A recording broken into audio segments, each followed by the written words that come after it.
realmente no sabe dónde está parado. O porque no la, yo creo que porque no la tiene, porque no la tiene. Y yo sí creo que le urge unas clases de derecho constitucional, pero le urge unas clases de derecho constitucional, porque cada vez que habla de la Asamblea Constituyente, Sí. dice muchas veces disparates jurídicos. Él María Palacios comentó sobre la importancia que Pedro Castillo tenga las cosas claras, ya que basta que tenga una equivocación, el Congreso lo vacará, tal como pasó con PPK. ni en el sistema judicial, ni en una corte internacional, ningún amparo a sus pretensiones por una razón muy sencilla. Ella ha perdido las elecciones. Así de simple. Gana el que tiene más votos y tiene más votos Pedro Castillo. Tan simple como eso. Y eso está ratificado no solo por el conteo de la OMPE, por la observación internacional, por el mismo Jurado Nacional de Elecciones, que hasta ahora no admite ninguna nulidad de actas, porque el objetivo del sistema electoral es la preservación del voto.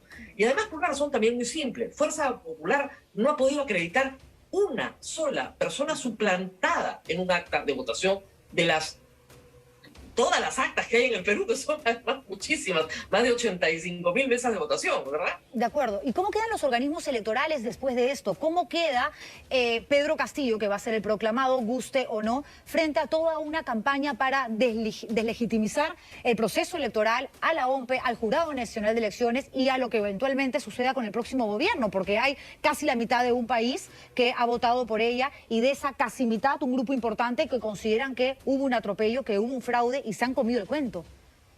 Bueno, hay que distinguir las personas que tienen un auténtico miedo, y es racional ese miedo, porque si uno lee el ideario programa de Perú Libre, sí, pues es un plan de gobierno que tiene problemas muy graves, sobre todo en materia económica. Pero digamos que a pesar de que yo sé que no me gusta Pedro Castillo, no me gusta su plan económico, no me gusta el Partido Perú Libre, yo acepto que Pedro Castillo ganó la elección, digamos. Ese es un primer grupo que ya entendió que no puede hacer nada, que ganó la elección Pedro Castillo. Hay otro grupo, si quieres, un poquito más recalcitrante, que, digamos, tiene la fe casi religiosa, que por más que tú le des argumentos, razones, hechos, cree y no tiene cómo probar que hay un fraude. Y lo hemos visto en los propios voceros de Fuerza Popular y aliados de ocasión. No tengo pruebas, pero hay un fraude. Bueno, lamentablemente así no funciona la democracia. No se puede hacer más. Sí es verdad que un Jurado Nacional de Elecciones con 4 miembros, porque el Colegio de Abogados de Lima no es capaz de organizarse para hacer una elección del 5º miembro, con un miembro que ha sido hoy destituido por la Junta Nacional de Justicia, queda muy debilitado. Sí, claro. Las elecciones se han salvado con 3 miembros, con las justas y 1/4 que ha llegado después. Y adicionalmente un jefe de la OMPE que yo creo que ha hecho un trabajo impecable, pero que ha sido sistemáticamente atacado, aunque ya no está siendo atacado, si habrán podido notar, ahora todo es contra el jurado, quedan efectivamente muy golpeados. Y frente a eso creo que hay que hacer docencia y explicar qué cosa es el derecho electoral, qué cosa es la Constitución, cómo funcionan los pesos y los contrapesos de los poderes del Estado. Y creo que con una buena educación cívica, de verdad, cualquiera lo entiende, ¿eh? No es nada difícil lo que yo explico, Julián, es muy sencillo. Lo que pasa es que en realidad no pasa, y lo acabas de explicar muy bien, no pasa por me gusta Pedro Castillo y por eso no creo en el fraude. No, Pedro Castillo a mí tampoco me gusta y hay un montón de gente que también tiene miedo. El ideario es terrible exactamente, las cosas que dice Cerrón, el señor Bermejo y el juicio, y hay un montón de sombras, ¿no?, alrededor, en torno a la candidatura, sigue siendo candidato, ¿no?, pareciera, porque no es presidente electo, como lo llamamos, a Pedro Castillo. Pero eso no te puede llevar a ti a decir, desconozco entonces la voluntad popular, como si el voto de Miraflores, San Isidro, Breña, Chorrillos, es decir, de Lima, valiera más que el de Ayacucho, Huancavelica, Cerro de Pasco y Madre de Dios. Ni tampoco el de Huancavelica vale más del de Lima. Todos somos iguales a la hora de votar. Nuestros votos cuentan igual. Y el que saca un voto más, gana. El señor Castillo ha sacado 40.000 votos más, igual que Pedro Pablo Kuczynski. Entonces, esta situación, como elector, puede gustarme, no gustarme. Igual, a mí me hubiera gustado que Perú juegue la final, ¿no es cierto?, de la Copa América. Pero, bueno, hay reglas, pues, ¿no? Y así son las cosas. No va a jugar la final. ¿Puedo hacer algo? No puedo hacer nada. Tengo que aceptar los resultados.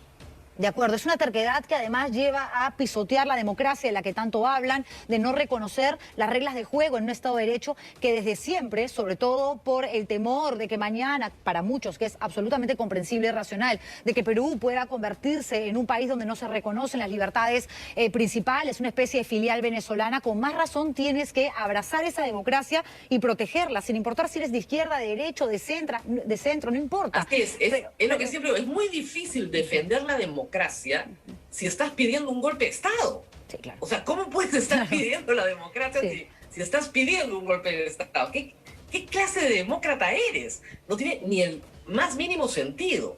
La democracia se basa en unas reglas que todos tenemos que compartir y consensuar. Una de ellas es que el que saca más votos gana las elecciones. Y una de las reglas, si pasamos al otro tema, que es un escándalo y un circo, además, como el Congreso de la República, es llevar a cabo un proceso de selección de los nuevos magistrados del Tribunal Constitucional, porque nadie ha dicho, no, el Parlamento ya no va a tener esa potestad, nadie se las ha quitado, les ha dicho, señores, lo tienen que hacer ordenado, lo tienen que hacer bien, porque hay reglas de juego. O sea, tú no puedes ir a jugar un partidito, ya que hablamos de términos futbolísticos, deportivos, nos hemos quedado picones por no pasar al final de la Copa América, sin chimpunes, ¿no? No puedes, te las pones o no juegas. No, no quiero, el Poder Judicial no manda sobre mí. Y lo que ha pasado el día de hoy no solo es que no han acatado una orden judicial, sino que además, qué roche, ni siquiera alcanzaron los 87 votos para elegir a los 3 que tenían los puntajes más altos. Bueno, el Congreso ya nos tiene acostumbrados a estos eventos, ¿no? Cantinflescos, pero creo que es importante que la gente entienda algo que es fundamental. En una democracia, el poder nunca es absoluto. El poder está dividido entre varias organizaciones, pero a su vez entre ellas tienen peso, es decir, yo tengo facultades para hacer algo, pero tengo un contrapeso, alguien que limita ese poder. Entonces sí, yo tengo el mandato de elegir a los miembros del Tribunal Constitucional, pero yo no puedo elegirlos como me da la gana. ¿No? Voy a, por ejemplo, saco una norma que diga arbitrariamente que solo pueden ser miembros del Tribunal Constitucional aquellos peruanos que midan más de 1,80 m. Es ridículo, ¿no es cierto? Bueno, no puedo hacer eso. Entonces, frente a la arbitrariedad y el abuso, cualquier ciudadano, cualquiera puede pedir al Poder Judicial vía una acción de amparo que pare, ¿no es cierto?, esa vulneración del derecho constitucional.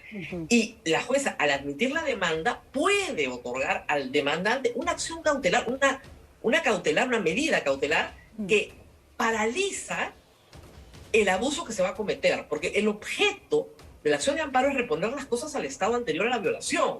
Claro. Si hay una amenaza de violación, la jueza la puede detener. Para que quede claro sucedió. entonces, Rosa María, no es que les están diciendo ustedes ya no van a seguir con el proceso de selección. No, hagamos una pausa, esta es una cautelar, para que esto se ordene y les damos 5 días para que respondan a los planteamientos que nosotros estamos poniendo en este documento. Y el Congreso, lejos de tomarse ese tiempo... Claro, pero puede ser un poco más. ¿Qué sucede? Resulta que a este Congreso, a esta comisión seleccionadora del TC, se le ha dicho paso a paso durante los últimos 3 meses, se están equivocando, esto es inconstitucional, esto no lo pueden hacer, etcétera, etcétera. Llegamos a la conclusión del proceso y violan su propio reglamento. Por ejemplo, no aprueban las notas de la forma fragmentada que las tienen que aprobar, no las publican. No motivan los votos, no publican la motivación de sus votos. Y esos son requisitos indispensables para llegar a la finalización de este proceso.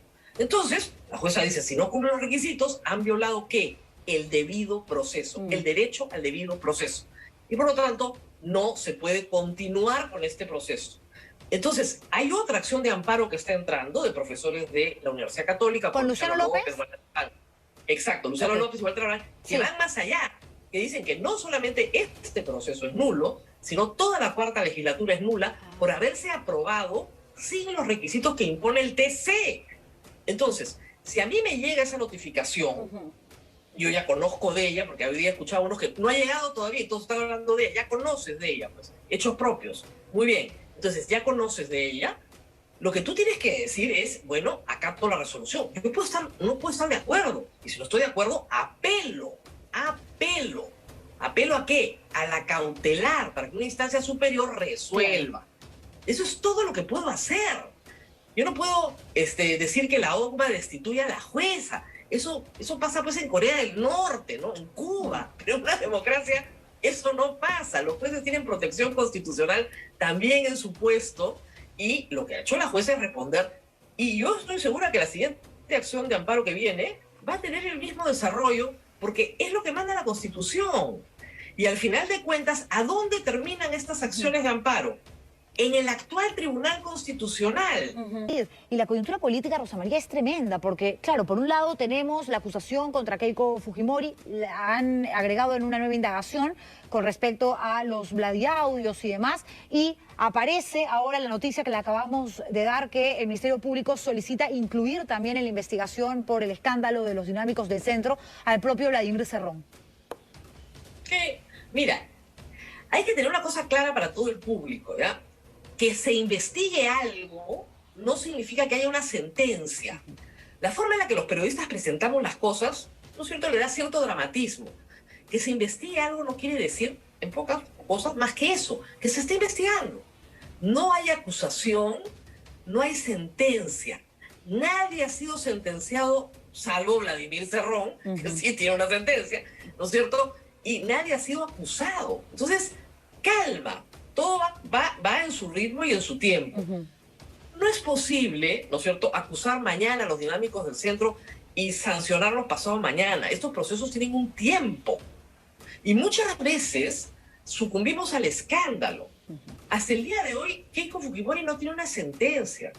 Ollanta Humala no tiene una sentencia. Lourdes Flores no tiene una sentencia. El Partido Aprista no tiene una sentencia. Y sigue, ¿no es cierto?, la Fiscalía en los procesos de las etapas previas, y en muchos casos ni siquiera tiene acusación. Y ahí seguimos.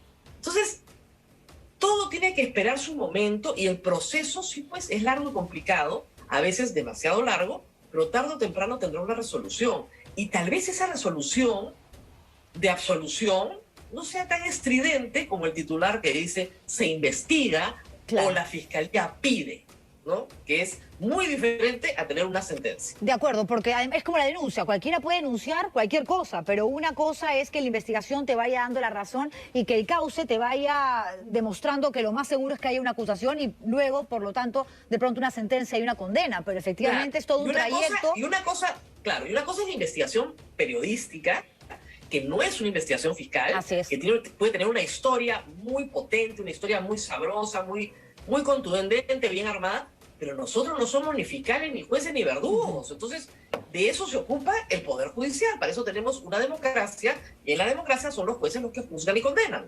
Así es. ¿Qué nos espera entonces luego de la proclamación, Rosa María, para terminar? Porque ya se advirtió que va a ser la próxima semana. Mira, un ambiente muy complicado para Pedro Castillo. Ya en lo político propiamente, en Pedro Castillo, sí el escenario es bien complicado, porque sus primeras decisiones todavía no son conocidas. No sabemos quién va a ser su primer ministro, no sabemos quiénes conforman su gabinete. La política en el Perú es antropomórfica, necesita caras. Si no tenemos caras, no sabemos cómo va a funcionar la economía, la educación, la salud, etc. Preocupación en el frente educativo, preocupación en el frente sanitario. Todos queremos que la campaña de vacunación continúe con más fuerza, igual y con más fuerza. Pero Pedro Castillo no es un hombre que da información completa de lo que quiere hacer. Y esto es porque no quiere, perdón que interrumpa, esto es porque no quiere dar esa información o porque realmente no sabe dónde está parado. Yo creo que porque no la tiene. Porque no la tiene.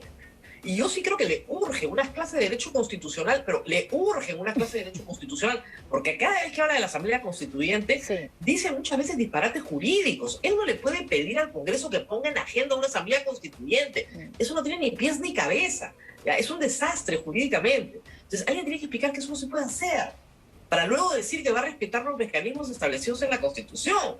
En la Constitución no figura en ninguna parte la posibilidad de establecer una Asamblea Constituyente. ¿Cómo la va a generar el Congreso? De acuerdo. Es un disparate. Más Entonces, allá... lo que necesita es ser menos confuso, más concreto, y calmar a un país que lo mira con profunda incertidumbre en materia económica. Y que eso se refleja en el precio del dólar, en la no contratación y generación de empleo, en las perspectivas de ajuste que están teniendo casi todas las empresas en el Perú, de no contratar a nadie, de no invertir nada, hasta que no sabemos cómo vienen las cosas. Y Pedro Castillo a pesar de los esfuerzos de Pedro Franque, no logra tranquilizar al país en esos temas. Sí, porque Pedro Franque es bastante claro, digamos, ¿no? Y como que ha tranquilizado en materia económica cuando ha hablado acerca de los proyectos que tienen y que además han servido para redactar este documento que es el plan de gobierno a 100 días. Pero una cosa es que te lo diga alguien que puede estar hoy y mañana no, y otra cosa es que eso venga de la voz de alguien que va a terminar gobernando este país. Exactamente, ese es el problema. Ese es el problema. Y yo sí creo que si Pedro Castillo comete un error, pero un error cualquiera que este sea de infracción de la Constitución, lo vacan antes de diciembre. O sea, tiene que mirarse en el espejo de Kuczynski. Él no va a tener 20 meses, va a ser mucho más rápido. De acuerdo. Y lo van a asociar a que financiaron su campaña los dinámicos del centro. O sea, por menos han votado presidentes. Seguro que sí. Te pongo un ejemplo de Kuczynski. Sí.